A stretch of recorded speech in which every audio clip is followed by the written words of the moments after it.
तू पूछता है, केशव, अगर मोह नहीं होगा तो क्या प्रेम बचेगा? तुझे लगता है कि किसी को कसकर पकड़ना ही प्रेम है।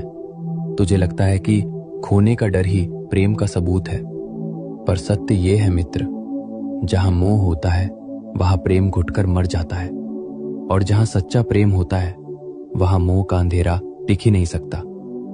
आज मैं तुझे प्रेम और मोह के बीच की वो बारीक रेखा दिखाऊंगा, जिसे समझने के बाद तेरे रिश्ते कभी तुझे दर्द नहीं देंगे।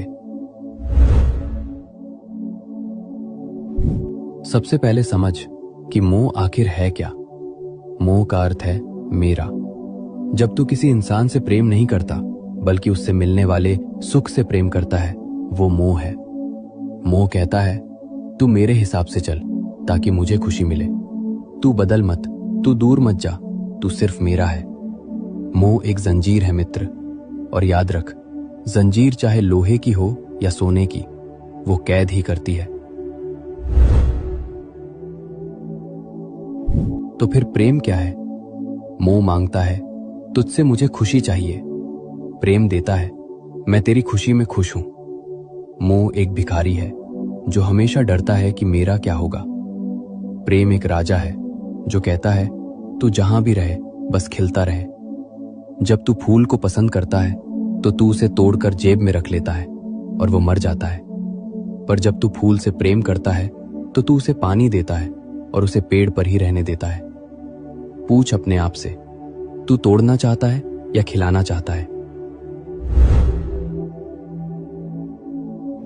अब तेरे मन में वही सवाल है, केशव, ये सुनने में अच्छा है, पर क्या ये संभव है? अगर मेरा बेटा, मेरी पत्नी या मेरा प्रिय मुझसे दूर जाए तो क्या मुझे दुख नहीं होगा? दुख होगा मित्र, शरीर के स्तर पर पीड़ा होगी, पर मोह मुक्त होने का मतलब पत्थर दिल होना नहीं है। मोह मुक्त होने का मतलब है सच्चाई को स्वीकार करना। ये स्वीकार करना कि ये व्यक्ति मेरे जीवन में एक उपहार है, मेरी संपत्ति नहीं। ये यात्री है और मैं सराय हूं। हम मिले हैं पर हम एक दूसरे के मालिक नहीं हैं। इसे एक उदाहरण से समझ। रिश्ते रेत की तरह होते हैं। अगर तू अपनी मुट्ठी कसकर बंद करेगा तो रेत उंगलियों से फिसल जाएगी और तू खाली हाथ रह जाएगा। लेकिन अगर तू अपनी हथेली खुली रखेगा तो रेत वहीं टिकी रहेगी। सच्चा प्रेम खुली हथेली है। तू दूसरे को उड़ने की आजादी देता है, और आश्चर्य देख, उस आजादी के कारण ही वो बार बार तेरे पास लौट आता है। तू पूछेगा, मैं ये कैसे करूं? मैं मोह कैसे छोड़ूं? भूमिका निभा, पर चिपक मत। नर्स अस्पताल में मरीज की सेवा करती है, पूरी ममता से, पूरे प्रेम से।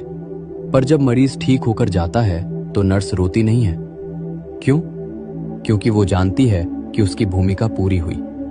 तुझे भी अपने परिवार के साथ यही सेवा भाव रखना है, स्वामित्व भाव नहीं। दो केंद्र मुझे बना। जब तू इंसान में सुख ढूंढेगा तो वो तुझे दुख देगा, क्योंकि इंसान बदलता है। जब तू इंसान में मुझे देखेगा तो तेरा प्रेम अमर हो जाएगा। तुझे सबसे बड़ा डर खोने का है ना? अगर वो चला गया तो? मित्र, जो तेरा है वो कभी जा नहीं सकता, और जो जा रहा है वो कभी तेरा था ही नहीं। मोह तुझे भूतकाल या भविष्य में उलझाता है, प्रेम तुझे वर्तमान में जीना सिखाता है। मोह के बिना प्रेम संभव ही नहीं, बल्कि मोह के बिना ही शुद्ध प्रेम संभव है। जैसे कमल का पत्ता पानी में रहता है पर पानी उसे गीला नहीं कर पाता, वैसे ही तू संसार में रह, रिश्तों में रह, गहरा प्रेम कर, पर अपनी खुशी की चाबी किसी की जेब में मत डाल। जब तू ये समझ लेगा कि हम सब एक ही यात्रा पर हैं, तो तू दूसरे को जकड़ेगा नहीं, बल्कि उसका हाथ थामकर साथ चलेगा। यही राधा का प्रेम था, जिसमें कोई मांग नहीं थी, कोई बंधन नहीं था, इसलिए वो प्रेम आज भी जीवित है। मित्र, अपने प्रेम को इतना हल्का बना दे कि दूसरे को तेरे साथ उड़ने में आसानी हो, बोझ न लगे। मोह तुझे कमजोर बनाता है, प्रेम तुझे निडर बनाता है। आज से मालिक बनकर नहीं, माली